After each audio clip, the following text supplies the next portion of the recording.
Power loom से मुताल्लिक additional collector, जिला collector से जो बातचीत हुई, तो क्या उसका हल निकला? वहां पर क्या बात हुई? जिला कलेक्टर को दोपहर में कल फोन आया मुझको कि यार प्रांत साहब के यार शाम में 5 बजे जिला कलेक्टर साहब आने वाले हैं, बात करना है कारखाना शुरू करने के हिसाब से।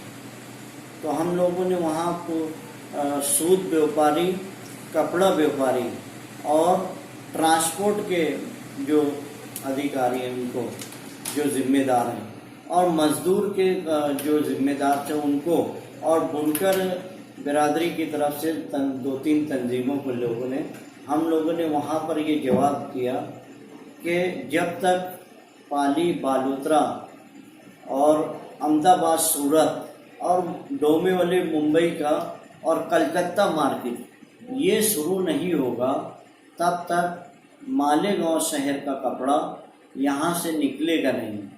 और नहीं निकलेगा, तकरीबन 150 करोड़ रुपया पेमेंट की सूरत में मालेगांव के बुनकरों का पैसा बाकी है।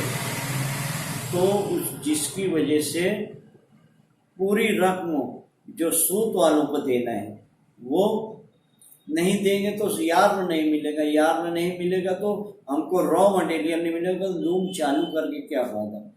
हमने लॉकडाउन के बाद 3 हफ्ता यहाँ के प्रशासन को बोलकर 3-3 दिन कारखाना चलाया कि मजदूरों का चूल्हा जले। हम मजदूरों को हमारा भाई समझते हैं, इसलिए ये शहर मजदूरों का शहर है, उनका चूल्हा जले, इसलिए 3-3 दिन में हमने वो स्टॉक खत्म कर दिया जो हमारे पास रॉ मटेरियल था। अब हमको अगर चालू करेंगे तो जब तक हमारा पेमेंट दिसावर से नहीं आएगा तब तक कोई चालू नहीं कर सकते। तो कलेक्टर साहब ने बोला कि यार ऐसा करेंगे, वो 2-3 तजवीज लाए तो हम बोले कि नहीं दे सकते, क्योंकि आपने लॉकडाउन में 64 संजीवों को नोटिस दे दिया है, जबकि लॉकडाउन लोग बीमारी में मर रहे हैं, मगर यहाँ का ऑफिसर सिर्फ ये शहर मालेगांव शहर जो माइनॉरिटीज का शहर है वहाँ आप लॉकडाउन के पीरियड में भी नोटिस दे रहे हैं। क्या समझना चाहिए। और एक तरफ आप आके बोलते हैं कि कारोबार चालू करें। अगर साइजिंग नहीं चलेगी तो कारखाना चल नहीं सकता है, क्योंकि एक साइजिंग 2000 लूम को भीम पुराती है, 128 साइजिंग है, 2,75,000 के करीब लूम को भीम पुराती है। अब वही बन रहेंगे तो कारखाना कैसे चलेगा। ये 2 मार है यहाँ के पावर लूम पर, मगर सही मानों में पूरे इंडिया का मार्केट चालू होने के बाद ही पावर लूम सनत पनप पाएगी।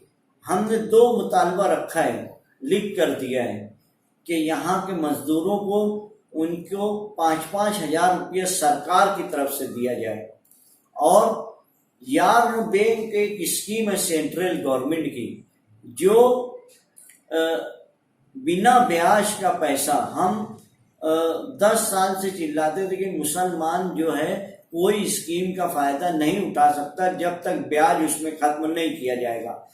तो स्मृति ईरानी साहिबा ने एक स्कीम लाई, और वो स्कीम के जरिए से बिना ब्याज का पैसा दिया जाता है। हमारा 99% कारोबार 1 नंबर में है। सरकार से हमारा मुतालबा है, आपके चैनल के जरिए से लिख कर भी दिया गया है कि हमारा अकाउंट आप देख लें, हमारी फर्म के जरिए देखें कि हमारा कितना टर्नओवर है। हमारा जितना टर्नओवर है तो हमको उतना ही कर्ज बिना ब्याज का दें, आसान तरीके से। अभी जिन लोगों को कर्ज दिया गया है उनको मुंबई जाना पड़ता ऑफिसरों के पास, मगर आज मालेगांव शहर में इंडस्ट्रियल सोसाइटी में सरकार का दफ्तर है, ऑफिस है, वहां पर बैठाकर आसान तरीके से बुनकरों को मदद करें। ये लोन रहेगा बिना ब्याज का।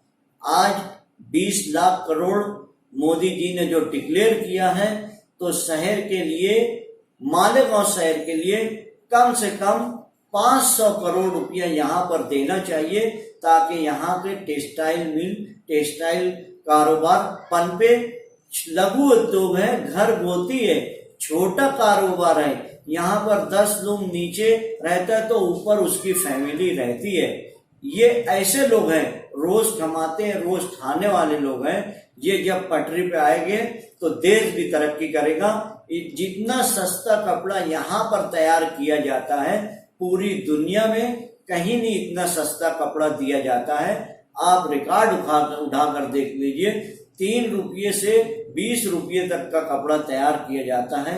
ये सरकार के से मैं गुजारिश करता हूँ आपके चैनलों से कि जरा बारीक बीनी से देखें, ये ना देखें कि हम किस मजहब से ताल्लुक रखते हैं। ये देखिए कि ये देश के लिए कितना काम करते हैं, कितने गरीबों का कपड़ा काम आता है, और हम यहाँ के मजदूरों का चूल्हा चक्की चलते रहे, ये सोचकर आज तक रमजान का महीना है, मुबारक महीना है, हम लोगों के घरों पर कुछ न कुछ पैसा पहुंचा रहे हैं। अगर हालात बिगड़े तो ईद के बाद शहर को संभालना मुश्किल हो जाएगा।